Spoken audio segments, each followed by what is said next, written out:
10 หูเศร้าหูบ่ทอตาเห็น10 ความเศร้าความบ่ทอหูสองข้าง10 สั่งเศร้าสั่งบ่ทอสั่งของเจ้าของ10 ปองเศร้าปองบ่ทอมือกำเบื้อง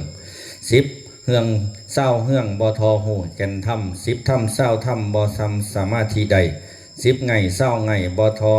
ไงเกิดแก่เจ็บตาย10 สหายเศร้าสหายบ่ทอพึงต้นใด10 ให้เศร้าให้บ่ทอให้ท่าน10 ท่านเศร้าท่านบ่ทอศีลทั้งหา10 ผู้หูกับบ่ทอผู้เห็น10 ลูกเขยกับบ่ทอพ่อเฒ่า10 ปากเว้ากับบ่ทอนั่งเว้าจานะโมตัสสะภะคะวะโตอะระหะโตสัมมาสัมพุทธัสสะนะโมตัสสะภะคะวะโตอะระหะโตสัมมาสัมพุทธัสสะนะโมตัสสะภะคะวะโตอะระหะโตสัมมาสัมพุทธัสสะพุทธังธัมมังสังฆังนะมัสสามิสัจจิตตปริโยทปนังโสตโพธิติขอนอบน้อมแด่องค์สมเด็จพระสัมมาสัมพุทธเจ้าผู้เป็นบรมครูของเทวดาและมนุษย์ทั้งหลายขอโอกาสท่านเจ้าคณะตำบลขอโอกาสพระสังฆาธิการพระเถรานุเถระเพื่อนสาธุมิตรทุกรูปขอความเจริญ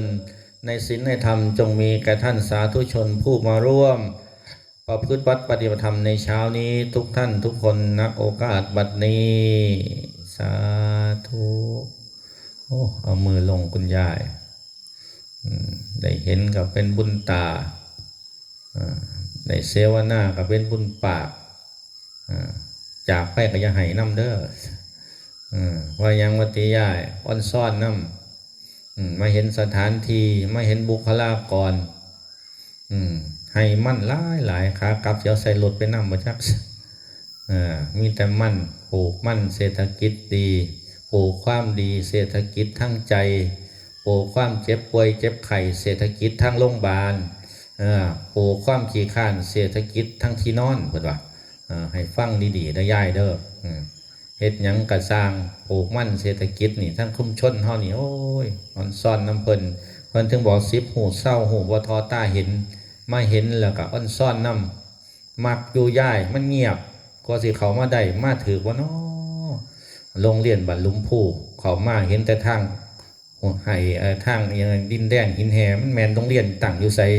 ขี่มาได้น้อยนึงก็เห็นแต่ปลามั่นกับปลาย่างที่ได้มีพอออกคนนั่งกับเมียเพิ่นอยู่ไสล่ะโรงเรียนลุมพูทั้งขัวเพิ่นว่าเกือบมาบ่ฮอดยายปลาซ่าจังไหนอยู่ทั้งขัวแยก2เพิ่นว่ามีแยก2พร้อมได้ยายกว่าสิมาหอดกว่าสิมาเห็นมาเธอแหลกก็ธรรมดาถึงแล้วมาเห็นแล้วก็อ้อนซ่อนน้ำเห็นลูกพระลูกเน่นนั่งรับผมมุ่ยอยู่ไม่ออกก็มิตรภูเขาไข่อยู่เด้สีเหลืองสีทองสีน้ำเงินสีขาวอึ่งลึงบ่พ่อย่างขาวหัดหัวผุดมันเป็นธรรมดาย่ายรุ่นนี่พันว่ายุคเกิดก่อนสีนอนที่หลังกับว่าใดยุคเกิดก่อนสีมีกินก่อนกับว่าใดยุคเกิดก่อนมันต้องลำบากก่อนก่อนสิได้ดีถึงว่าเจ้าอาวาสเพิ่นนิมนต์มาทั้งหลวงพ่อตำบลเพิ่นนิมนต์มาถึงว่าบ่เคยได้ยินได้ฟังง่ายๆได้อาตมาบ่ค่อยไปใส่พระนักเทศเสียงดีเพิ่นว่าหน้าตาดีประกาศใส่โคศกยังดีอาตมาตกใจแม่นกูบ่ว่าย่างเขามาหอดแม่นเฮาว่าเนาะสิมาเทศนี่ว่าซั่นว่าถึงว่าเนี่ยน่ะ10 ความเศร้าความบ่เท่าหูสองข้างมันได้เห็นได้เพิ่นมาเฮ็ดได้เพิ่นสวดมนต์อิติปิโสได้มาทำความดีสร้างบารมีป่านี่ก็ถือมันก็เป็นป่าชุมชนที่เฮาได้มาฝึกฝนได้หาเฮ็ดก็ดีนาเฮ็ดก็ได้หาเฮ็ดนามันก็ได้ปลูกข้างๆได้ยินข่าวว่าเพิ่นให้อีก2ให้แต่เจ้าอาวาสว่าขี้ข้านเฮ็ดบ่มีทุนเดี๋ยวมันก็มาเงินบ่ได้อยู่น้ำพระเงินอยู่น้ำโยมเนาะยายเนาะอยู่กับตาหน่อยมาเห็นตึงอยู่โอ้ยมาได้ยินหูสองข้างได้ยินเสียงสวดมนต์เดี๋ยวอยู่ทั้งข้างเพิ่นก็เสียมาจากขายมันได้เพิ่นก็สิมาบริจาคเองดอกนี่เป็นธรรมดาชีพสร้างเศร้าสร้างว่าสร้างของเจ้าของกลัวสิเป็นทีให้เฮาได้พีเพิงทั้งจิตทั้งใจย่ายว่าได้ง่ายบ้านอาตมานี่อาตมาจึงว่านี่ล่ะ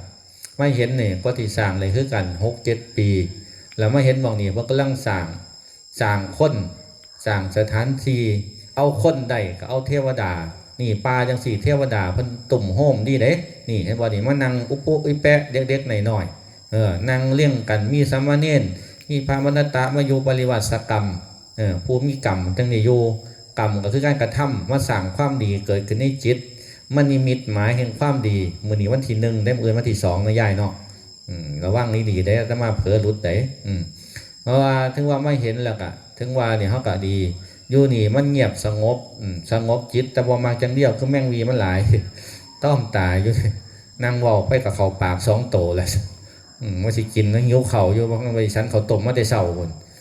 ก็ถือว่าธรรมดา10 ปอง20 ปองบ่ทอกำมือกำเบื้องถ้าเฮาบ่ได้ลงมือเฮ็ดลงมือทำเองเฮาสิบ่ฮู้จักความลำบากเห็นบ่นี่โอ้ยพระเพิ่นปฏิบัติภาวนากว่าสิได้เข้าอันนึงกว่าสิได้พริกเกลืออันนึงนี่ลำบากแห้งหันไปเห็นไม่ออกกว่าสิได้เงินมาซื้อกับข้าวใส่บาตรที่เฮาย่างไปยกบาตรขึ้นก็ได้กินโลด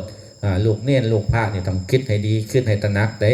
เห็นบ่ไม่ออกเพิ่นว่าพอออกเพิ่นมาถวายโอ้ยครูบาอาจารย์แต่ละองค์ไปใช้มาใช้มีคนถวายค่ารถนั่นค่ารถนี่อย่าว่าอย่าดีใจน้ำเพิ่นเถาะถวายข่อยมากก็มาใส่หนีมูเจ้าคือเขาภาวนาบ่คุ้มขึ้นเทียนบ่สอดแจ้งเทียนดับก่อนนี่ข่อยก็สิตกหมอนและลกคือกันได้ยายพอหยังว่าความเพียรบ่เกิดความเพียรบ่เกิดบุญบ่มีสิส่งพละให้เจ้าจังไดมาเฮ็ดบุญมาทำบุญเก็บมั่นกว่าสิปลูกมั่นได้กว่าสิได้เงินแต่ละบาทแต่ละสัตวันสิมาถวายพระทหารเพลเน้นในงานกิจกรรมเกิดขึ้นมาอีกได้ว่าได้ง่ายได้มาแล้วกว่าเฮาสิเฮ็ดสิทำกว่าสิเกิดประโยชน์ก็บ่ได้ง่ายคือกันมาเห็นปลาจังสิล่ะก้อนซ่อนน้ำบักย่างหลายหมู่บ้านบ้านอาตมาระวังเดินเน้นหน่อยพอไปเบรกชั้นเข่าแล้วจะมาหาปีนโกบักย่างเด้ระวังตกโกบักย่างตายเด้อยู่บ้านอาตมานี่พูดมันสิมีงานบุญพระเวทคือกันก่อนสิมาบ่ขึ้นกับมนต์ไปเทศเป็นหยังวัติยายเก็บบักย่างตกโกบักย่างตายอยู่3 คืนพุ่น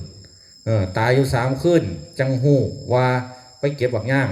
คนไปเก็บบักย่างไปพ่อจังหูว่าหมอนี่ตายคนก็บ่ค่อยสมประกอบปานใดแต่ว่าก่อนสิตายยังมีความดีอยู่ความดีจังไดเพราะว่าอยู่วัดแถวบ้านอาตมามี3 วัดเพิ่นสิจัดบุญพระเวทเทศมหาศาสตร์หมอนี่ไปปักธงก่อนไปปักธงแล้วอาจารย์ให้ผมได้บุญน้ำแน่ผมมาซอยมีหยังใส่ผมโหลดเด้อเพื่อผมบ่มีโอกาสได้ซอยอาจารย์อีกได้เพิ่นว่าว้าวเป็นล่างได้ยายพอปักธงแล้ว4 โมงก็ไปเก็บบักย่างนี่ล่ะนั่นก็ย้อยใหญ่บักย่างเหลืองเห่อใครก็ผ่าสีเหลืองพุ่นล่ะขึ้นไปแล้วตกปุ๊ลงโอ้ยยายหายอยู่3 มื้อจังว่าขึ้นอืดจังไปนำพ่อคนไปเก็บบักย่างพ่อกันอาตมาก็เลยมาเกิดว่าหมองูตายเพราะงูคนเก็บบักย่างเจอกันอาจารย์ได้พ่อบักย่างน้ำกันบักย่างหอมได้บันมองไปทั้งเทิงทั้งไตเหลืองอย่าเอาของกูจองแล้วเพิ่นว่าเด้เพราะว่าหยังตายขึ้นแรกยายย่างมาเฮือนเลยเฮ็ดศพมื้อแรกเอาศพมาหอดปึ๊บอันนี้เพิ่นก็มาถามเจ้าอาวาสสิเผาบ่หรือว่าสิมนต์พามาสวดเจ้าอาวาสว่าบ่ต้องเผาบ่ต้องไปสวดยากดอกบ้านนี้กล้าข่อยมาได้กล้าผู้เดียวก็ได้เจ้าอย่ามายากน้ำข่อยมาได้กล้ากุศลธรรมะข่อยสวดแต่อยู่ดอกอย่ามายากน้ำว่าท่านว่าเป็นหยังที่ย่ายเจ้าอาวาสว่าในห้องค่ายได้ย่ายตาย3 มื้อฉีดฟอร์มาลินบ่เขามันเหม็นที่มันสิเป็นอย่างสิมาถาพี่น้อง7 มื้อแม่ลูกข่อยยังพันมาจากกรุงเทพโยมมันก็สิมาอีหลามกำลังเดินทางเพิ่นว่าแต่สิเดินทางมาฮอดมันสิบ่ขึ้นอื่นไงบ่ยายมันสิบ่ตุ่มใช่บ่ติก็เลยเผาเมื่อที่เอาตายปุ๊บเผาเลยเผาแล้วเก็บดอกตักบาทบ่นี่อาตมาก็มาหนีก่อนมันขึ้นไปเทศให้บาดนี้พอดีเพิ่นว่าพอมือเอาศพมาแล้วไปเห็นศพงางใส่เสืองางเขาเฮือนยายคนกำลังพัดมือนั่นเลี้ยงแขกพอดีตายเผาแล้วกำลังพัดมีอยู่ให้ใครกินมีน้ำแน่เพิ่นว่าโอ้ยพักที่ไผว่าซั่นว่าเฮ้ยกูหูแววบ่มาหอดยื่นกระเลิงใส่เสื้อสีน้ำเงินบังปื้อคืออยู่ว่ามันเป็นไงนั่นได้เป็นอย่างสั่นย่ายตกใจเลยคนที่ตายโดยที่ไม่ได้ตัวอยากจะบอกว่าฉันตายแล้วนะนี่คือการจิตที่มันบ่หูถึงว่าท่านถึงว่าเฮาทั้งหลายที่มานี่ถึงว่า10เรื่องเศร้าเรื่องบ่ทอหูแก่นถ้ำนี่คือการธรรมะเนี่ยมันเป็นธรรมชาติคนเฮาเกิดแก่เจ็บตายเป็นเรื่องธรรมดามันมีนิทานเรื่องหนึ่งเพิ่นว่าคนหนุ่มอายุหน่อย43 ปีได้ย่าย43 ปีฟังดีๆเด้อมื้ออื่นเด้ตายนี่เก็บบักย่างตายนี่อายุยังหน่อยเพิ่นว่าคนหนุ่มๆอายุซ้ำนี่กำลังสิเฮ็ดกำลังสิแป้งกำลังสิสร้างลูก2 พี่น้อง3 คนหมอนี่เป็นคนที่1แล้วก็มีน้องสาวแล้วก็มีน้องชายก็ตาย บ่สมประกอบน้องสาวกับย่ำพันตายแต่ว่าอ้ายกับมาตายมีลูกคนหนึ่งลูกก็ตายคือกันออกมาได้3 มื้อนี่คนเฮามันบ่ได้เลือกเลยเพิ่นถึงบอกว่าแต่ก่อนเขาว่าคนอายุซ้ำนี่บ่น่าตายอายุน้อยๆกำลังสิสร้างกำลังสิแป้งกำลังหูทำมาหากินมันมีนิทานสมัยพุทธกาลสมุนแล้วพระพุทธเจ้าเฮาถูกละพระเจ้าสุโธทนะเพิ่นได้เลี้ยงพระพุทธเจ้านิมนต์พระพุทธเจ้าคือพระเจ้าพระสงฆ์คือไม่ออกมาจังซี่ละมาจังหันนี่ล่ะเลี้ยงพระ 20,000 ลูกเนี่ยนี่พระพุทธเจ้าเป็นประธานพอเลี้ยงถวายพระทหารแล้วก็อิ่มพระพุทธเจ้าก็พักบัดนี้พระเจ้าสุโธทนะก็ไปพักตามอัยศัยปล่อยพักแล้วเทวดามานิมิตมาเข้าฝันมาถามโอ้ลูกชายเจ้าตายแล้วลูกชายเจ้าตายแล้วพระพุทธเจ้าสุโธทนะบ่เชื่อติว่าลูกชายสิตายจังไดพระพุทธเจ้ามันสิตายได้จังไดเพิ่นสิตายได้นอนเพิ่นสิตายตรงต้นโพพุ่นล่ะเพิ่นสินั่งใต้ต้นโพระวังเพิ่นได้นั่งใต้ต้นไม้ระวังโกนเด้อระวังในยาย3 โตตรงเด้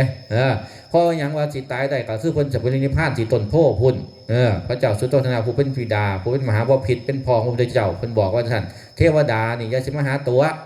สิตัวจังไดลูกเจ้านี่กินข้าวบ่อิ่มนั่งอดอาหารอยู่หั่นล่ะมื้อนี้ได้แน่มื้อนี้บ่ได้แน่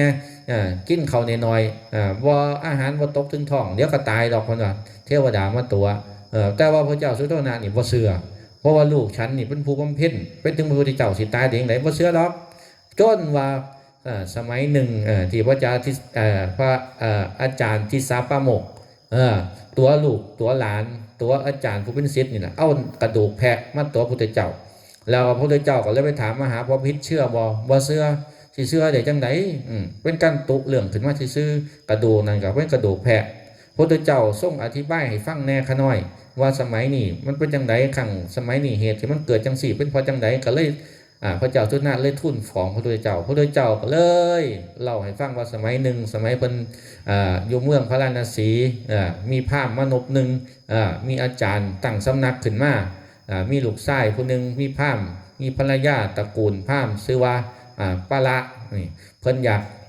เขาเรียกว่าอยากไปเรียนหูมีลูกชายขึ้นมาขึ้นนี่ละลูกเนตรบวชขึ้นมาคือเด็กน้อยนี่ละมานั่งเต็มอยู่นี่แหละอยากไปเรียนไปล้นม.1 ม.2 ม.3 ม.4 จนเข้ามหาลัยเด้อก็เลยรับปากพอลูกไปเรียนไปหูไปศึกษาวีซ่ามาเด้อแล้วมาพัฒนาตระกูลเฮาครับผมพ่อว่าต้องห่วงเดี๋ยวผมสิไปเรียนไปศึกษาแล้วผมสิมาซอยตระกูลสิมาพัฒนาตระกูลเองก็จังป้ายบันไปเจอสำนักอาจารย์ที่สาปโมกนี่ละก็เลยเรียนไปเรียนมาแล้วซึ่งว่าป้าละนี่เป็นคนที่เก่งมีความสามารถเฉลียวฉลาดก็เป็นหัวหน้าหมู่อาจารย์ที่สาปโมกเลยตั้งให้เป็นหัวหน้าหมู่มีลูกน้อง500 คนคุณได้ย่ายว่าธรรมดาเด้เพราะแต่เป็นหัวหน้าหมู่ก็ตั้งใจเรียนตั้งใจสอนเกิดเหตุการณ์หนึ่งบัดนี้เศร้าขึ้นมาลูกชายอาจารย์ตายก็คือบรรดาลูกศิษย์ทั้งศิละคือนี่ลูกชายเจ้าอาวาสตายแต่เจ้าอาวาสเพิ่นบ่มีลูกเนาะสมมติตายชีวิตลงไปจบลงไปแล้วบ้านนี้ลูกศิษย์ลูกหาที่อยู่ในสำนักก็พากันให้เบิดแต่ป้าละนี่บ่ให้บ่ห้องบ่ยังบ่เสียใจแทนที่จะเสียใจน้ำหมู่เนี่ยกันก็เลยถามเอาคนอื่นเขาให้บ่แต่ท่านคือยังบ่ให้สิไปให้เฮ็ดหยังก็เลยแทนที่ว่าสิไปให้น้ำหมู่ก็เลยไปถามหมู่เพื่อนเอ๋ยคนเราเกิดมาทำไมต้องตายทำไมที่บ้านข้านี่มันตกติงหนุ่มๆอย่างเงี้ยเนี่ยเน้นๆหน่อยจังสิอายุหน่อยจังสิบ่สมควรสิตายต้องมีแต่คนแก่ตายท่านบ่เคยเห็นอีหลีบอกว่ามีคนตายหรือบ่เคยเห็นบอกคนแก่ตายบ่เพราะว่าบ้านเรามีแต่คนแก่ตายไม่มีคนหนุ่มตายคนว่าจังสั้นว่ามันแมนอยู่บ่ก็เลยบ่เสือก็เลยหาว่าพระปาละนี่นายปาละมนุษย์ปาละนี่เป็นครูตัวมุสาบ่ก็เลยนำควบนี่ไปเว้าให้อาจารย์ที่สาปโมกฟังอาจารย์ที่สาปโมกก็ได้ยินกำลังทำงานศพลูกอยู่ก็เลยโอ้มันแมนความเบิ่นอยู่บ่ถ้าแมนไปเอิ้นมาเบิ่งเฮาสิถามเบิ่งก็เลยไปเอิ้นลูกศิษย์ผู้นี้มาก็เลยถามมันแมนคือเขาว่าบ่เห็นหมู่เพิ่นคั่นว่านี่เจ้าบ่เคยเห็นคนหนุ่มตายเห็นแต่คนแก่บ้านเจ้ามีแต่คนแก่ตายบ่มีคนหนุ่มตายแมนครับผมแมนว่าซั่นก็เลยว่าอ้าวถ้าเป็นจังซั่นมันอีหลีอยู่บ่อีหลีครับบ้านผมนี่มีแต่คนแก่ตายคนหนุ่มๆนี่บ่เคยตายครับเพราะหยังเป็นหยังจังเพิ่นปฏิบัติจังไดจังบ่มีคนหนุ่มตายเพิ่นถือกรรมบท10กรรมบท10คือจังไดอยากฮู้อาจารย์ที่3บอกอยากฮู้ว่านี่ก็เลยว่าเอ้าว่าซั่นนี่เฮาสิไปถามพ่อเจ้าเบิ่ง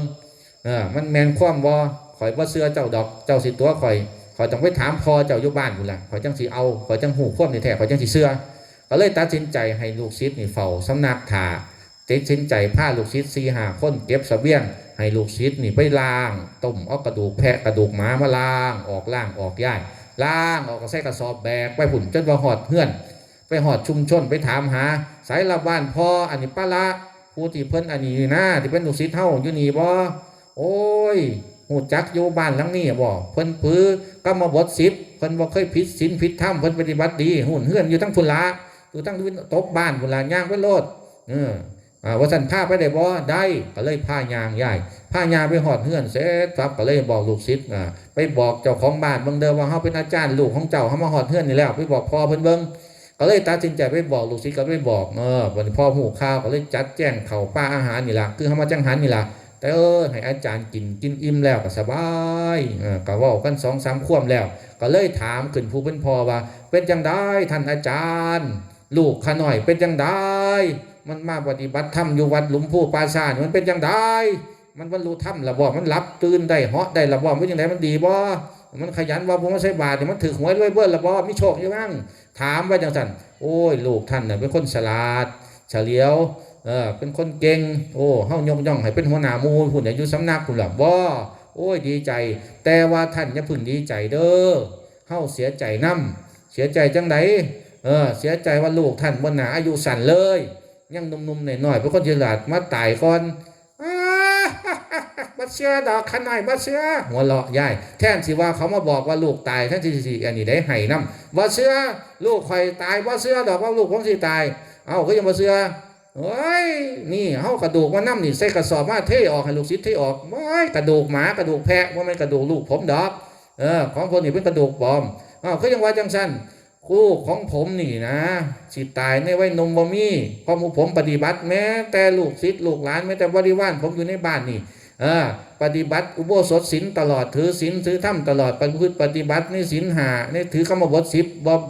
บ่เบียดเบียนบ่บังคับบ่ดื่มสุราบ่ผิดลูกเมียครบสัตบุรุษนี่บ่พูดจ้ามดเท็จบ่ดื่มสุราไม่ไล่จังซี่นะ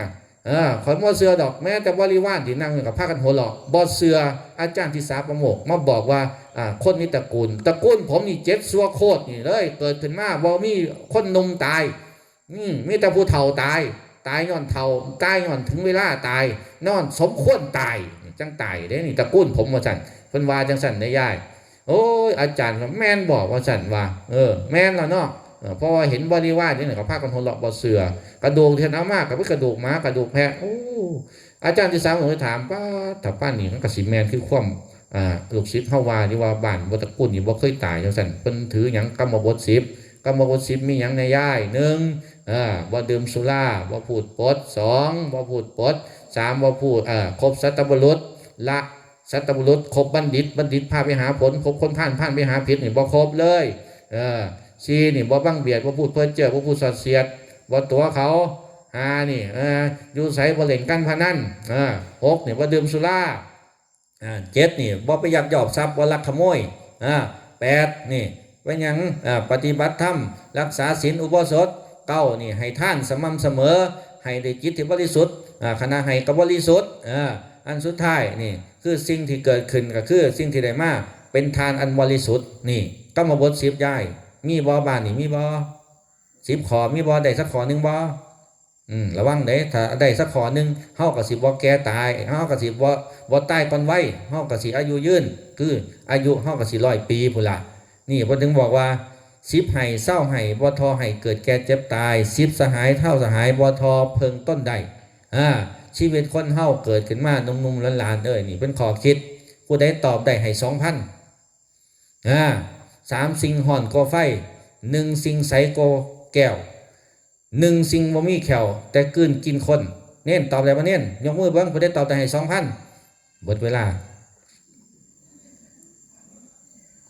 แล้วแม่ครัวกันสิแลนมาบอกเลยก็สิเขียนจะไม่หน่อยจำได้ว่ายาย3สิ่งห่อนก่อไฟก็คือความโลภความโกรธความหลงนี่ละมันห่อนกว่าเห็นบ่อยู่บ้านอาตมานี่โอ้ยเฮ็ดงานเฮ็ดการวังสิมานี่ยายเฮ็ดหยังก็ดีทำหยังก็ดีสร้างหยังก็ดีเฮ็ดขึ้นมามีทั้งหักมีทั้งสร้างมีทั้งวังเวียด เวลาโกรธให้ลูกเห็นบ่หมู่ว่านนี่มาหาอาตมานี่มีคุณพิเศษอย่างหนึ่งเลือกอบตกับมาหากระไดเลือกผู้ใหญ่บ้านมาหากระไดแต่ก่อนสีใดต้องเสียได้ย่ายเสียยังวะตีโอ้ยกำลังเห็ดกำแพงอยู่โอ้ยทองมีราคาบ่มีสิรอพระอยู่ถ้าอยากได้จ่ายก่อนได้ก่อนให้ว่าท่านว่าได้ย่ายแต่กับสำยังฝึกให้เขาให้ท่านเพราะว่าอย่างความอยากที่อยากจะเป็นนายกเป็นผู้ใหญ่บ้านอาตมากระถามมักคนด่าอยู่บ่ ไปให้เขาด่าดีแท้อยู่เฮือนเมียด่าบ่พ่อยังสิให้เขาชาวบ้านด่าอีก อาตมาว่าโอ้ยบ่เป็นหยังขน้อยพร้อมถ้าพร้อมแล้ว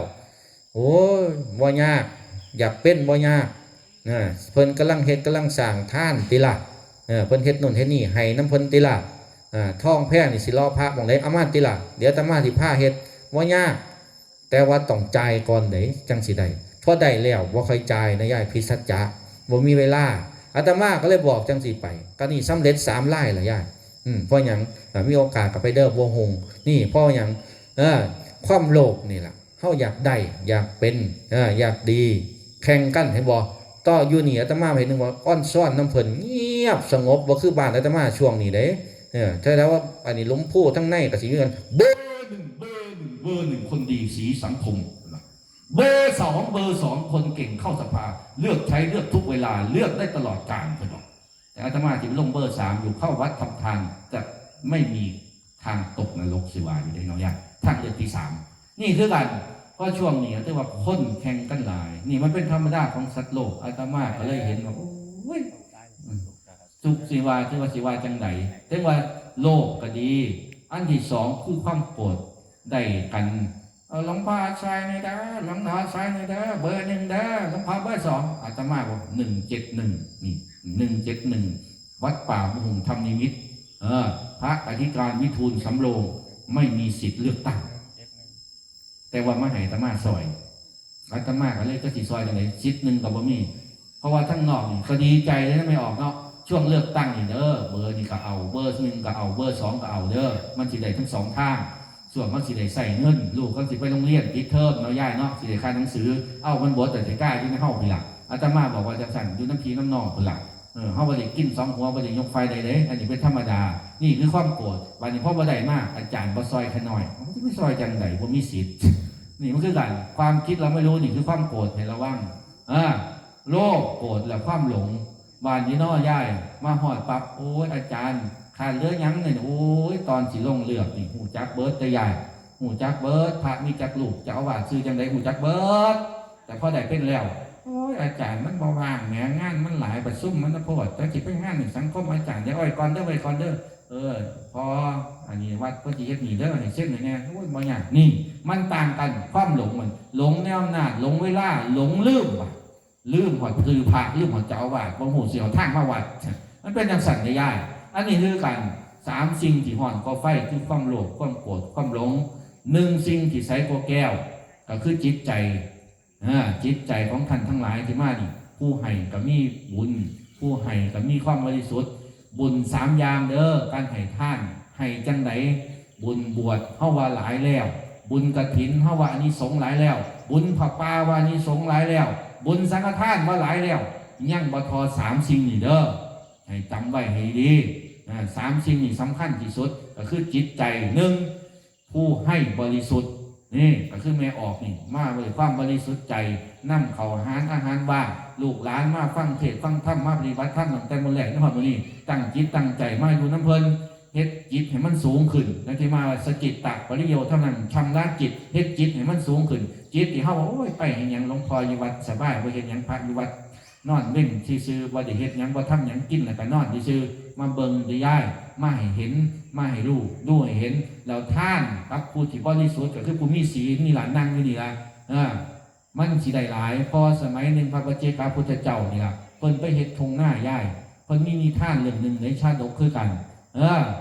พระปัจเจกนี่ล่ะเพิ่นมีฤทธิ์พระก็คือธรรมดาเนี่ยพระอรหันต์กับพระธรรมดาต่างกันนี่คือในหมู่เจ้าหมู่ข่อยคือธรรมะผู้เทศนี่ก็ธรรมดาแต่ว่าพระปัจเจกนี่เพิ่นเข้าสมาธิย้ายก่อนว่าเพิ่นสิไปไสนี่เพิ่นสิเข้าสมาธิก่อน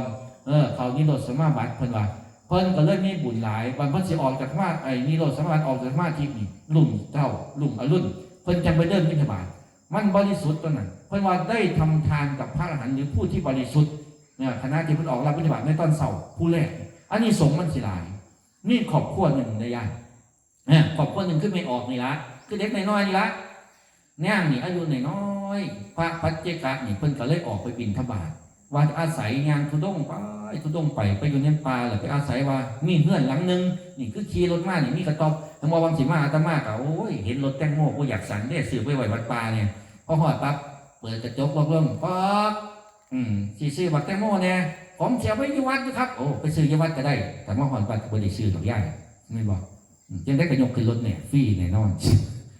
นี่คือการอันนี้สงเกิดขึ้นเลยนะนี่แค่ขึ้นซื้อของฟรีเกิดขึ้นแล้วเพราะอย่างพอบุญอันนี้คือการนั่งนี่กับแม่บ่เคยเห็นพระกำลังตำหูกอยู่ตำหูกตำกีคือเข้าพุทธาอายุ16 ปีย่าย16 ปีน้อยเอาปล่อยแปะนางศิละงามๆนี่แหละ16 ปีนางตำหูกอยู่บัดนี้พระเจ้าถือบาตรย่างมาหอดปั๊บโอ้ยนิมนต์เจ้าข้านิมนต์เจ้าข้าใส่บาตรเนี่ยแม่พระมาสิใส่บาตรบ่แม่มาโอ้ยลูกสิใส่จังไหนเข่าหม้อนี่มือนี่หม้อนี่มือนี่เป็นมือที่เขาต้องกินกันแค่2 คนถ้าใส่ให้พระแล้วเขาสิกินหยังเป็นหมอสุดท้าย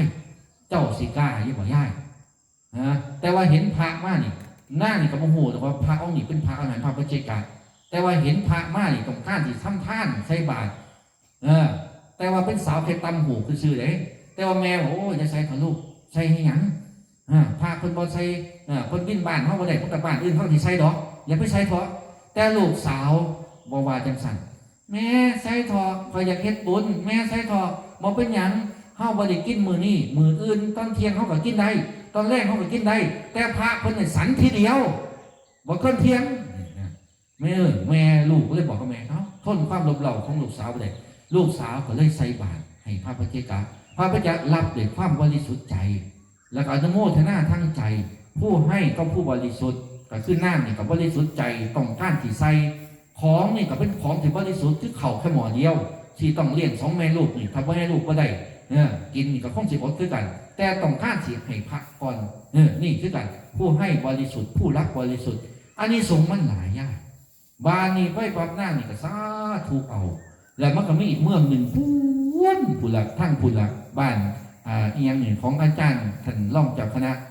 ตำบลอาจารย์วิสุทธิ์อยู่ทั้งผู้หลักเพิ่นกับมีงานที่กันเจ้าเมืองนี่เด็กน้อยอายุ16 ปีคือกัน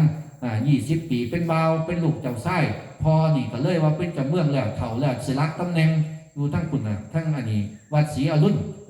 เพิ่นก็มีเจ้าชายคนนึงเพิ่นมาไม่ลูกไส้16 ปีแล้วแต่ว่าอยากสลักตำแหน่งลูกไส้นี่ก็เป็นทายาทสิรับตำแหน่งบัดนี้ย่ายพอรับตำแหน่งแล้วบาดนี้แต่ว่าการรับตำแหน่งของทายาทผู้นี้ต้องออกไปประพาสไปเที่ยวจังซี่ล่ะไปตรวจความเป็นอยู่ของราษฎรไปจังซั่นจังซี่ก็เลยเดินทางไปบาดนี้ย่ายพอเดินทางไปแล้วบาดนี้โอ้ยเมื่อยที่มันเป็นโอรสเป็นองค์ชายแต่ต้องเดินทางไปตรวจนี่คือมาหานี่ละมาวัดหลุมพู่มาปราสาทไปมองนี่ไปพักวันจังหวะขณะที่ไปบาดนี้หิวย่ายเมื่อยหิวเมื่อยก็เลยขี่มาดิผ้ามาก็เลยจอดแต่ก็ไปเจอเขากระท่อมหน่อยหลังหนึ่งก็คือเป็นกระท่อมของนางสาวผู้นี้นางผู้หญิงผู้นี้ก็เลยมาเห็นมันนางนี่ก็เห็นพ่อใหญ่นี่ว่าเดินทางมาเมื่อยก็เลยเอาน้ำให้โอ้ยท่านมาแต่ไสล่ะพอนมลูกงามพร้อมขี่มาว่าหูได้ว่าหมอนี่เป็นทายาทเป็นเจ้าชายก็เลยเอาน้ำไปให้กินยกเข่าไปให้กินแม่ก็ว่าโอ้ยเข่าเทียมกูเบิดอีกแล้วว่าสิได้กิน2 แม่ลูกแซ่บๆเนี่ยก็มาให้พวกนี้กินผู้นี้กินแล้วเกิดมีความบัดนี้อิ่มเอิบปิติโอ้ยดีใจว่าได้กินเข่าจากนางนี่เกิดดีใจบัดนี้ย่ายโอ้ยอ้าวสรรเสริญบัดนี้ในการเป็นรัฐทายาทมันต้องมีเมียแม่นบ่มันจังสิสืบทายาทได้ก็เลยเลยนางนี่ผู้เขามาให้อายุ16 ปีตำกีอยู่นี่เจ้านี่ล่ะสิต้องเป็นเมียข่อยเจ้าต้องเป็นมเหสีของข่อยผู้นี้อันนี้สงเอาเข่าให้ซื่ออันนี้สงให้ท่านซื่อบ่คิดว่าสิเป็นมเหสีได้ยากหมอนี่ก็เลยขี่กลับไปหอดบ้านไปหอดเมืองไปบอกพอผมเจอเนื้อคู่ผมยอมรับบัลลังก์แล้วสถาปนาตรวจทุกสารทุกสุขดิบพี่น้องแล้วว่ามองนี้แล้วมีความสุขสบายแล้วต้องการเสวยราชสมบัติแล้ว แต่ว่าการสมบัติต้องเอานางผู้นี้ชุมชนอยู่เฮือนหลังนี้แล้วนางผู้นี้ต้องเป็นเมียเป็นมเหสีผู้เดียวอานิสงส์ในญาติอานิสงส์เป็นคนตำกีซื่อให้ท่านซื่อให้ท่านกับผู้ที่มีศีลให้ท่านที่บริสุทธิ์ผู้ให้กับบริสุทธิ์ของที่ให้กับบริสุทธิ์ได้เป็นมเหสีเลยนี่คือการมือนี่เอาของมาหลายๆมาใส่จังหันมาทำท่านมือนี่อาจจะถือ3 โต 6 โต 90 ล้านได้ก็ได้ย่ายว่าแต่ฟังดีๆเด้อนี่คือการเห็นมองว่า1 สิ่งที่ใสกว่าแก้วก็คือจิตใจที่บริสุทธิ์1 สิ่งที่บ่มีแขวแต่กลืนกินคนผู้ใดตอบได้เอ้าเหลือ500ยกมือเบิ้งตอบได้ว่าย่ายติ๊กต๊อกติ๊กต๊อกติ๊กต๊อกเวิร์ดเวลา1 สิ่งที่บ่มีแขวกลืนกินคนก็คือเวลานี่แหละมูท่านทั้งหลายมาเนี่ยอย่าประมาทอย่าประมาทในไม่ว่าอย่าประมาทในวัยเห็นบอกคือแต่มาเทศว่านั่นแหละคนเฮานี่นุ่มๆน้อยๆสิบ่ตายโลกมีไว้ใส่คนตายเด้อว่าเดี๋ยวว่าใส่คนหนุ่มคนสาวผู้ใดตายมันก็บ่เลือกได้ว่าเจ้าสิเป็นเด็กน้อยหรือผู้แท้ผู้เฒ่าเอาไว้ใส่ศพเอาไว้ใส่คนว่าสั่นแล้วเฮามีโอกาสเวลามันผ่านไปวันคืนล่วงไปนี่ลาตรีเท่าไหร่ลาตรีถึงแต่วันที่25 26 27 28 5ลาตรีแล้วในการเป็นอยู่ของเฮาชีวิตของเฮานี่เฮาใส่ให้มันมีความหมายหรือยังเฮามาหาแต่ความหมายของชีวิตแต่เฮาบ่ใส่ชีวิตให้มีความหมายเห็นว่าเด็กหน่อยไปหาอาจารย์ซอยขะหน่อยแน่เป็นยังไงล่ะขะหน่อยเป็นหนี้เป็นหนี้ยังล่ะหนี้ทกส.เป็นหนี้เท่าไหร่ล่ะ200,000ซอยแน่ให้เบิดหนี้แน่สิซอยจังไดล่ะต้องมาเอาก็บ่บอกเฮาต้องเป็นหนี้จะมาบอกเฮาเนาะยายเนาะเพราะสิ่งบางอย่างนี่เฮาก็บอกคอยเก็บคอยย่อมคอยอ้อมเอาเดี๋ยวก็เบิดดอกถ้าเฮามีความอดทนมีนิทานเรื่องนึงคือกันนี่มหาชาดกนี่มีเมืองอยู่2 เมืองมีเมืองอยู่เมืองนึงมีพี่น้องอยู่2 คนอยู่2 คนนี่พี่นี่พ่อนี่ก็คืออันนี้เบิดตำแหน่งแล้วเฒ่าแล้วก็จะสละตำแหน่งให้ลูกก็เลยให้รัฐทายาทผู้เป็นอ้ายชื่อว่าลิทาชาดกอีกน้องชายชื่อว่าโปละท่าดกเป็นน้องชายก็เลยมอบพอสละตำแหน่งพอตายแล้วก็เลยให้อ้ายพ้องตำแหน่งแต่ว่าบ่ดีอย่างนึงเมื่อได้ตำแหน่งกับพี่กับน้องกับซอยกันตั้งน้องชายเป็นอุปราชเป็นคือว่ากษัตริย์องค์รองพอตั้งไปตั้งมาย้ายอยู่ไปอยู่มามื้อนึงเกิดบาดเสนาอามาตย์หูข่าวอิจฉาพยาบาทอิจฉามหาอุปราชผู้เป็นน้องชายใส่ข่วมว่าน้องชายที่คิดกบฏต่ออ้ายนี่ก็ฟังข่วมหูเบาฟังข่วมมหาอมาตย์ก็เลยจับน้องชายไปขังคุกใหญ่ไปขังคุกเสร็จแล้วบาดนี้โอ้ยบาดนี้เฮ็ดจังไดเนาะไปติดคุกมานี่เฮาบ่เคยคิดว่าสิเป็นกบฏต่ออ้ายเพราะว่าอ้ายนี่ไปเสืออามาตย์ก็เลยจับน้องชายขึงโซ่ต้วนขังไว้ในคุกพอขังไปแล้วบาดนี้น้องชายก็เลยตั้งจิตอธิษฐานย่ายฟังดีๆเด้อข้าพระเจ้าบ่เคยทำชั่วบ่เคยคิดบาปกับไผแม้แต่อ้ายข้าดวงจิตดวงใจของข้านี่เคยคิดสิป้งพระชนอ้ายคิดสิชิงมาลั่งอ้ายก็ขอให้ข้าพระเจ้าตายไปซะแต่ถ้าในจิตในใจของข้าพระเจ้าบ่เคยคิดพยาบาทบ่เคยคิดอาฆาตไผบ่เคยคิดสิชิงมาลั่งจากพี่ชายถึกใส่ข่วมนี่ขอให้โซ่ต้นนี่ขาดสะบั้นออกเลยเพราะคิดอธิษฐานขนาดปุ้มเลยยาย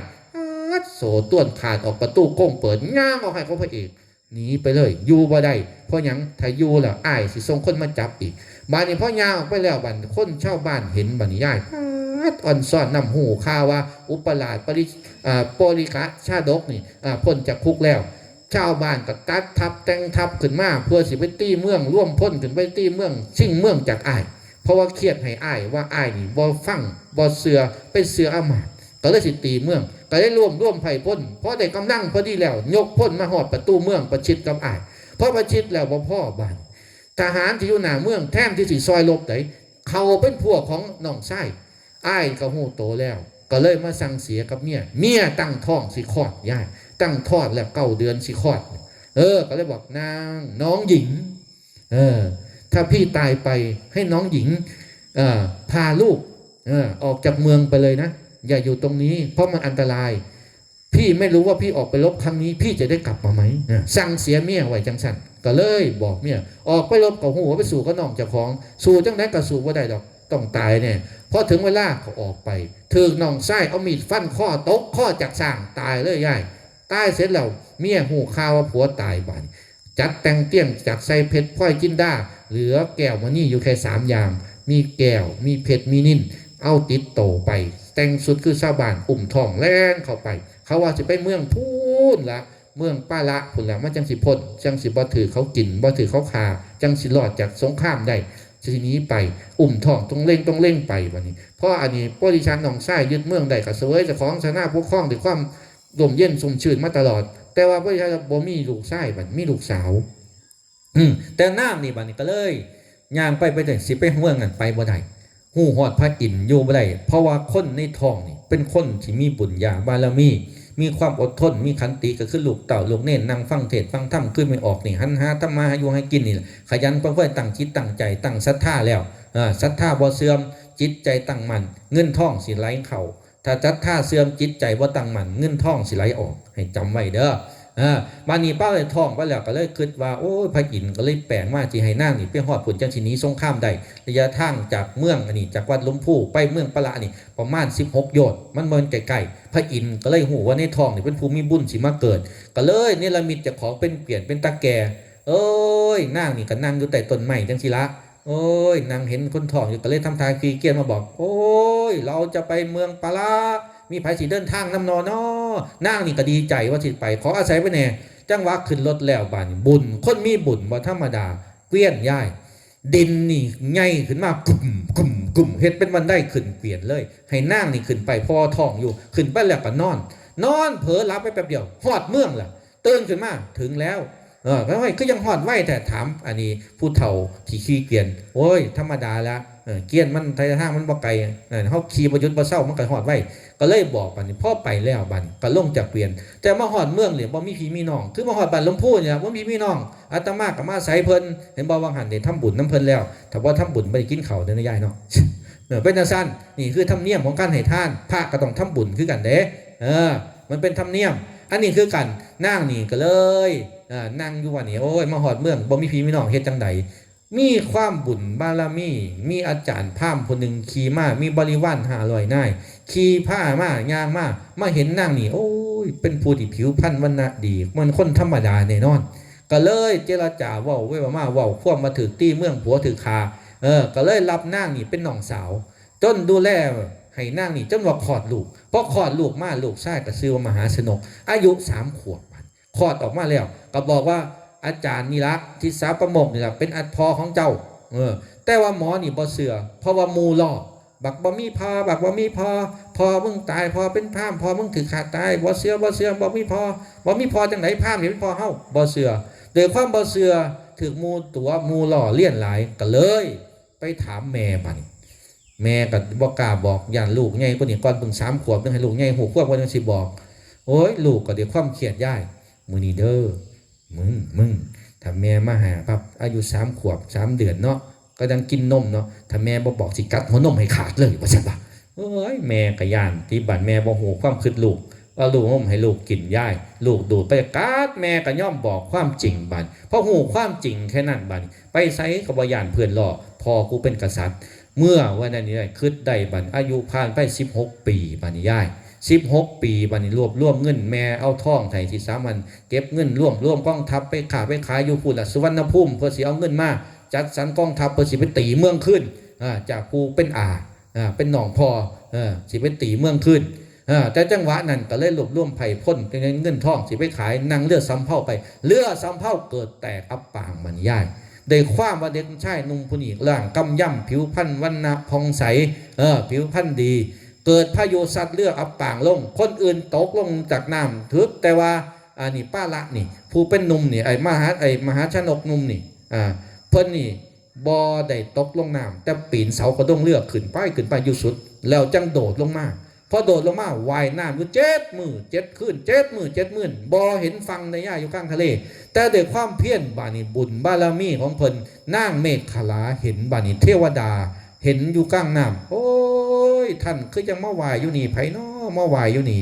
ด้วยอานิสงส์ของการมาไหวอยู่นี่บานี่ย่าย7 มื้อ 7 คืนก็เลยถามขึ้นท่านสิไปไสท่านคือยังมาคนมาไหวนี่ท่านบ่เมื่อยบ่เราจะมองไม่เห็นฝั่งก็ตามเราจะมองไม่เห็นท้องฟ้าก็ตามแต่ความตั้งใจของเราไม่ลดละเพราะสักวันหนึ่งฝั่งที่เห็นหรือว่า อานิสงส์ของการไหว้ของเรามันต้องมีเกิดขึ้นสักวันคือต้องเห็นฟังเสมอน้ามีได้ยินจังสันย่าเกิดปีติเกิดชอบบานนี้ก็เลยต้นจิตต้นใจมหาชนกหน่อยผู้นี้แหละขึ้นฟังเลยเนคขลาขึ้นไปเลยคณะที่บ่ธรรมดาปุ่มฟ้าลงปุ่มขึ้นขึ้นไปแบบไปนอนอยู่โขดหินย่ายมานี่จังหวะคนสีมีบุญอานิสงส์ของคนทำความเพียรขยันอดทนจังสีย่ายมาเหสีผู้เป็นอานี่ก็เกิดป่วยล้มตายพอดีมือที่นางเมขลาขึ้นมามานี่ตายแล้วหาคนที่มาปกครองเมืองกับบ่ได้เพราะว่ามีแต่ลูกสาวด้วยอานิสงส์ตัวนี้แหละย่ายความอดทนความดีก็เลยลูกสาวก็เลยประกาศให้เสมาประกาศหาผู้ที่มีบุญคนที่มามีบุญได้คนที่มีบุญมาเป็นปกครองได้ต้องตอบปัญหาธรรม4อย่างได้อย่างที่หนึ่งต้องหูว่าสมบัติอยู่ทิศใด2นางนี่ผู้เป็นลูกสาวนี่ต้องหัก3ต้องจับมือถ้านางนี่มีความหักแต่จับมือได้ต้อง4ต้องยกขั้นธนูที่นักได้มหาชนกผู้นี้แล้วต้องตอบคำถามที่ใดแต่นี่เหตุจังไดกับบ่มีผู้ใดยกขั้นธนูกับบ่ขึ้นก็เลยปรึกษากับผู้เป็นลูกสาวนี่แหละผู้ที่มาเป็นเมียนี่แหละผู้ที่เป็นบุตรธิดาของผู้ที่เพิ่นตายเจ้าเมืองก็เลยให้เสนาอมาตย์จัดมาคือเจ้านี่ละขี่ออกไปย่ายขี่ออกไปถ้าขี่ไปแล้วธรรมะอันนี้ไปตกอยู่ใสผู้นั้นแหละเป็นผู้มีบุญก็เลยขี่ออกไม่จัดมาออกไปมากับไปเสนามาก็นั่มไปตกอยู่ที่มหาชนกนอนอยู่โขดหินพอดีมาเท่านั้นไปเรียกขาอยู่ก็เลยได้เซิ่นขึ้นพอเซิ่นขึ้นแล้วบ้านนี้ไปหอดนางนี่เห็นแล้วว่าโอ้ผู้นี่ลูกงามแห้งผู้เป็นลูกสาวของเจ้าเมืองที่พ่อตายก็เลยจับมือมหาชนกนี่ขึ้นลงจากมาพอจับมือแล้วผ่านอันที่2มายกธนูนักนี่ไผยกก็บ่ขึ้นมหาชนกนี่ความที่ว่ายน้ำซุมมือเฮ็ดนี่อยู่กับทะเลก็เลยยกธนูขึ้นผ่านอันที่3ก็ตอบปัญหาเช่าได้ว่าสมบัติที่พ่อฝังอยู่ทิศหัวทิศหยังก็ตอบได้หมดทั้ง4ข้อนี่คือความหยังพอความอดทนความเพียรนี่มันเห็นได้เฮาว่าความอดทนความเพียรความเป็นผู้นำความสามารถปัญถามไปถามมาได้กันเพราะว่าผู้นี้ก็เป็นกษัตริย์ลูกกษัตริย์คือกันอันนี้ก็ลูกกษัตริย์แต่งงานเลยปกครองโดยธรรมอันนี้มันเลยสอนเฮาว่าคนเฮาถ้ามีความเพียรมีความเชื่อมั่นสิ่งใดก็สำเร็จพระถึงบอกว่า10เศร้าให้10ให้เศร้าให้บ่ทอให้ท่าน10ท่านเศร้าท่านบ่ทอศีลหานี่คือหั่นเรามาจังสี่เฮาได้รักษาศีลได้เฮ็ดบุญได้ให้ท่านเสมอศีลกับบ่ได้อยู่น้ำพระเด้แค่บอกน้ำเพิ่นแต่ว่าศีลอยู่เฮาคือกันสำรวมข้อเดียวนี่เฮาบ่ต้องเฮ็ดหลายได้ย่ายจำไว้ได้ศีลมีอยู่2อย่างแต่พวกปู่มันหรือว่าหลวงพระพุทธเจ้าเพิ่นว่ารักษาจิตตัวเดียวมันก็แม่นก็ที่ว่า1สิ่งที่ใสกว่าแก้วก็คือจิต2อย่างที่เฮาสิบ่ผิดศีลก็คือ1เฮามีความละอายถ้าคนมันอายที่เฮ็ดซัวแล้วก็เก้งกลัวเฮ็ดไปแล้วกูย่านตกนรกเว้ยยังไหนก็บ่ผิดศีลแน่นอนมีหิริกับโอตตัปปะรับรองเฮาบ่ผิดศีลแน่นอนอันนี้ให้จำไว้เด้อ2อย่างนี่10ผู้ฮู้ก็บ่ทอผู้เคยนี่คือกันเฮาสิเก่งปานใดเพิ่นว่าเฮามาบวชแล้วให้เชื่อฟังครูบาอาจารย์เด้อลูกเน้นเด้ออาจารย์เพิ่นบอกเพิ่นสอนเพิ่นเฮ็ดหยังเพิ่นก็อยากให้เฮาสิ่งไหนที่เฮาเข้ามาอยู่ในหล่มสาวพัดมาฝึกมาหัดนี่เฮาบ่เคยฮู้ศึกษาเอาสิ่งดีๆสิ่งที่เพิ่นบอกเพราะว่าตอนเป็นโลกเฮาอยู่กับพ่อกับแม่เฮาก็ได้ความรู้อีกอย่างนึงนี่ความรู้ทั้งโลกแต่เฮามาอยู่อย่างในผ้าเหลืองนี่เฮาก็ได้รู้ความรู้ทั้งธรรมคือพระมนัตตานี่เฮารู้เบิดล่ะว่าโลกนี่ใน YouTube ก็มีธรรมะฟังอันใดได้เบิดแต่ว่าไม่รู้ด้วยการกระทำเพราะการกระทำบางสิ่งเพิ่นยังบอกว่าอย่าเชื่อเพราะเป็นครูบาอาจารย์อย่าเชื่อเพราะเป็นพ่อแม่อย่าเชื่อเพราะว่าแม้แต่คำสอนของพระพุทธเจ้าอย่าเชื่อจนกว่าจะได้ลงมือทำแม้แต่ลงมือทำก็อย่าเพิ่งเชื่อเพราะเหตุและผลมันไม่เหมือนกันนี่ให้จำไว้เห็นว่า10ลูกเขยกับวทพอเถ่านี่เห็นบอลนะลูกเขยว่าดีมือแรกนี่โอ้ย่านพอเถ่าพออยู่ด้นไปลึงแน่เห็นบอลหมู่ว่านมหาตมาสมัยนี้ขน่อยมันเลิกกันให้มันกลับมาขึ้นกันแน่จะสิมากลับจังไหนคนมันเลิกกันมันเบิดความหักล่ะไม่น้ำต้มผักก็ยังว่าหวานผักกาดขูดขี้ดิ้นแหกันยังว่าดีขี้เกี้ยไก่เงียนกูเสื้อผ้าเหม็นกันยังว่าหอมแต่ว่าซุมื้อนี่อยากด้อมเขาไก่ก็อยากเตะถีบออกเพิ่นว่าเพราะหยังคนเฮามันเบิดหักสิเฮ็ดจังไดล่ะ 10ลูกเขยกับบ่ทอผู้เฒ่าเด้ผู้เฒ่าแต่โบราณเฮาแปลงบ้านแปลงเมืองสร้างเฮือนใดจบป .4 ส่งลูกเรียนจบซุมื้อนี่เอ้ยยายเห็นบ่ตอนนี้เถียงกันใน YouTube เห็นบ่เถียงกันคักประเภทนี้อีสานเห็นบ่ประเภทนี้คนอีสานบ่มีเงินแสนอย่าตายเด้อยายเด้อถ้ามีเงินแสนจังตายว่าจังหยังติต้องค่าหน่วยงานนั่นค่าหน่วยงานนี่ค่าถวายพระบ่พอสิไปซื้อกับข้าวมาเห็นบ่ไม่ออกเพิ่นมาคนอยู่บ้านอาตมานี่ล่ะเพิ่นว่าไม่ไงเพิ่นตายได้เงินสร้างมา70,000ได้เงินอันประกันมา50,000เป็น120,000เรียบร้อยจัดงานศพแล้วเหลือ100,000พอดียายเบิดพอดีเงินสิได้มา120,000เพราะหยังว่าติสิไปซื้อหมู10,000ให้ไปแต่ละมื้อจัดงาน30,000นึงเด้ให้ไป10,000มื้อละมื้อมึงใช้มาให้หน่อยแท้อีก 3,000มันจะ15มัน15เลี้ยงแขกบ่ต้องเลี้ยงคนเบิดได้ยาย10,000ยังบ่พอต้อง13,000ต้องเลี้ยงคนเบิดบ้านเป็นหยังงานใต้ต้องเอิ้นเขามากินอันนี้คือการประเภทนี้อีสานนี่ยังใน YouTube โซเชียลนี่ก็โจมตีกันหนักประเภทนี้เฮาเขาจะบอกว่าถ้าบ่มีเงินแสนบ่กล้าตายได้ยายเด้ออย่าเพิ่งตายเด้เป็นนับเงินในบัญชีก่อนเด้อว่าซั่นล่ะถ้าสิตายเฝ้าหาเฝ้าเก็บมันขายฝากบัญชีไว้ก่อนบ่ให้ลูกเป็นภาระบ่ให้หลานยากนำมันจังสิบ่ได้ยากเพราะเฮาต้องไปถวายหน่วยงานนั่นหน่วยงานนี้หน่วยงานนี้ 1,000 บาทพร้อมพัดลม1เครื่องว่าล่ะแม่นบ่ยายถ้าบ่ได้พัดลมมันบ่ได้เด้บ่ได้บ่แล้วงานเด้อันนี้ธรรมดาเห็นบ่นั่นมันมีนิทานอาตมาไปเห็นหลวงพ่อนึงเพิ่นไปเทศน์เพิ่นไปเทศน์แล้วยายเอ้ยเพิ่นก็ไปเทศน์แล้วงานพระเวทจังซี่ล่ะงานบุญพระเวทเทศน์มหาชาติไปฮอดแล้วไปฮอดแล้วปั๊บเพิ่นมาฮอดว่าถ้าสิฉันเข้าก่อนก็ย่านบ่ทันงานถ้าอันนี้ไปฉันตรงเฮือนงานก็ย่านว่าพระเพิ่นฉันก่อนก็เลยตัดสินใจบ่ทันเทศน์ก็เลยไปฮอดปั๊บบัดนี้ผ้าเขามันมีอยู่3ผ้ายายพระก็ฉันแล้วพอดีผ้าเขานี่ก็เลยอยู่3ผ้านี่ก็โอ้ยห้องไปกับมีแต่แก้วบ่เป็นหยังดอกบัดนี้ก็เลยบอกแม่ครัวเฮาคนอีสานคนโบราณคนผู้เฒ่าเนาะ10ลูกเขยบ่เฒ่าผู้เฒ่ามาเห็นพระมาจังซี่ก็เกิดศรัทธายะคู่สันเข้ามาแล้วบ่ยะคู่สันเข้ามาแล้วบ่ขน้อยสันเข้ามาแล้วบ่ยังอยู่ไม่ออกโอ้ยยังบ่ยากก็เลยไปบอกแม่ครัวเฮ็ดกับเขามาเลยยะคู่เพิ่นอันนี้อยู่นี่เพิ่นอยู่นี่เฮ็ดกับเขามาเด้อเพิ่นมาทีหลังนี่เพิ่นทันบ่ทันหมู่สิมาบอกยังได้ขาหมูนี่มันเหลืออยู่ขาเดียวเนี่ยคือจังว่าขาเดียวเฮ้ยเฮ็ดให้บ่ได้ดอกสิเอาไว้ให้อบตเพิ่นญาติอบตเพิ่นบ่ได้กินขาหมูนี่เอาไว้ให้อบตพระก็มันบ่เป็นหยังดอกอันนั้นพระ3ผ้านั่นมันก็บ่หยังดอกมันเป็นเงียนก็สร้างแต่เงียนพระน้ำกันกินได้อยู่ดอกข่อยจิ้มกับปนกับบักเขือนี่ข่อยก็แซ่บก็มีแห้งละบ่ต้องไปยากนำข่อยดอกแป๊บเดียวย้ายลงคั่วเกิดพายุใหญ่ขึ้นพายุทะเลทรายถล่มบ่หยังว่าติหมามันขาบขาหมูตันเชื่อให้เอาต่อไปว้ายมึงเอามาขึ้นกูแฉว่าต่อมานั่นสู่ม้าบ่ได้เอาบ่ต่ออดสั่งเพราะยังพระได้กินแจวดีเด้อาตมาว่าหลวงพ่อเพิ่นมาบอกให้ฟังนี่คือการ10ลูกเขยบ่ทอผู้เฒ่า10ปากเว้ากับบ่ทอนางจานี่คือการเฮามาวัดเฮาได้เป็นจังไดล่ะเฒ่าเอ้ยบ้านเจ้าดีบ่เจ้าอยู่บ้านใดเป็นจังไดบ้านเจ้าบ้านข่อยพระเนียนคือกันวัดท่านเป็นจังไดวัดท่านเป็นจังไดเฮ็ดหยังสร้างหยังแหน่เหลือหยังแหน่